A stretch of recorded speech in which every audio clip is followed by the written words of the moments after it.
Di sebuah hutan lebat yang penuh dengan suara burung berkicau dan dedaunan bergoyang, hiduplah dua sahabat yang sangat berbeda sifat, namun memiliki ikatan yang tak tergoyahkan.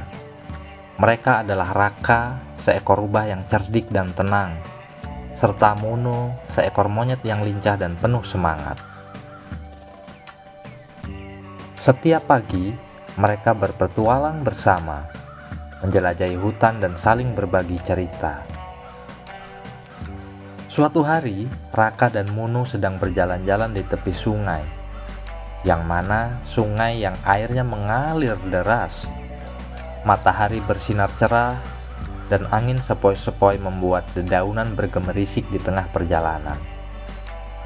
Mereka menemukan sebuah pohon mangga besar di seberang sungai. Buahnya berwarna kuning kemerahan, menggantung rendah dan tampak sangat menggoda. Mono yang selalu bersemangat, meloncat-loncat penuh kegirangan. Raka, lihat buah mangganya, pasti manis. Aku tidak sabar ingin memakannya, katanya sambil tersenyum lebar.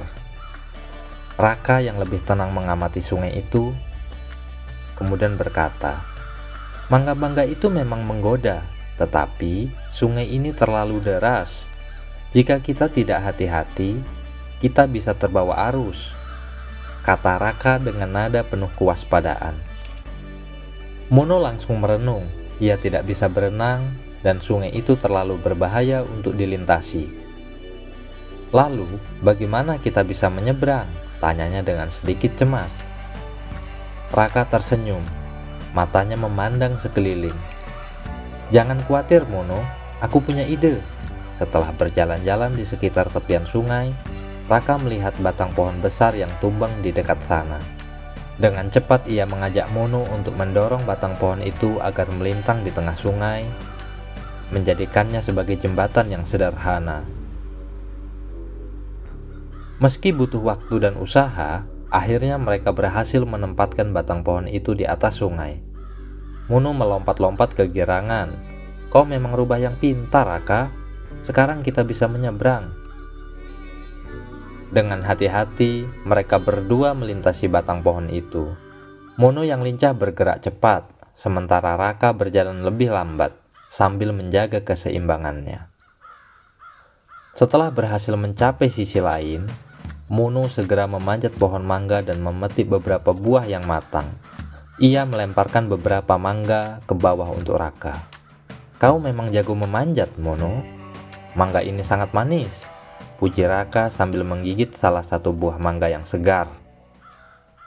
Mereka duduk bersama di bawah pohon, menikmati manisnya buah mangga sambil bercakap-cakap tentang berbagai hal. Namun, di saat mereka sedang bersantai, tiba-tiba terdengar suara auman yang menggelegar dari balik semak-semak. Seekor harimau besar muncul dengan langkah-langkah yang berat, dan matanya menatap dengan penuh kelaparan.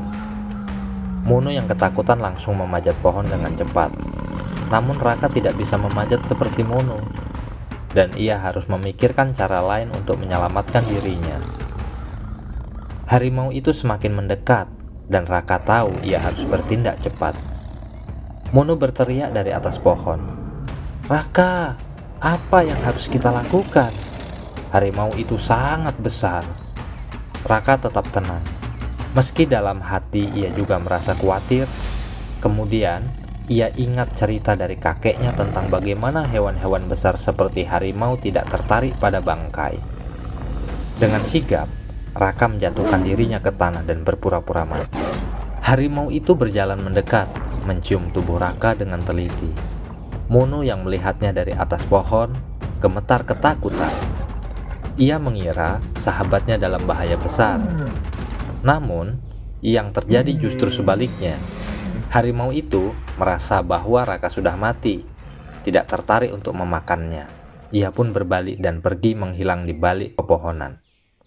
Setelah harimau itu pergi, Mono turun dari pohon dengan cepat. "Raka, kau baik-baik saja? Aku benar-benar takut tadi," serunya sambil memeluk sahabatnya. Raka berdiri dan tersenyum. "Tenang saja, Mono. Aku hanya berpura-pura mati. Harimau tidak akan memakan hewan yang sudah mati. Itu hanya soal menggunakan akal saja. Mono mengangguk kagum. Kau memang sangat cerdik, Raka. Aku tidak tahu apa yang akan terjadi tanpa kecerdikanmu.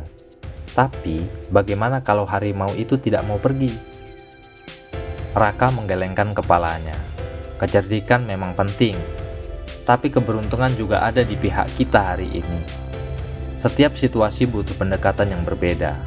Kau juga lincah, Mono.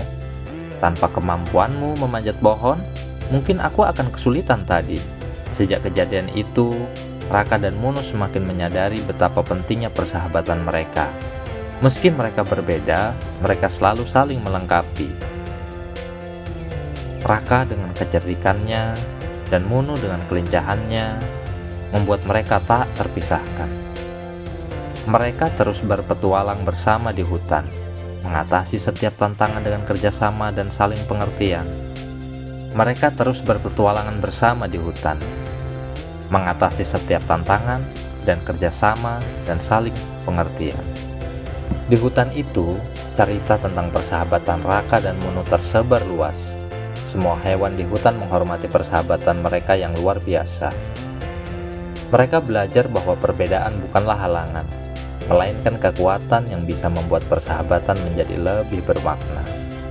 Dan di setiap petualangan baru, mereka terus membuktikan bahwa persahabatan sejati tidak hanya tentang bersama di saat senang, akan tetapi juga saling mendukung di saat sulit.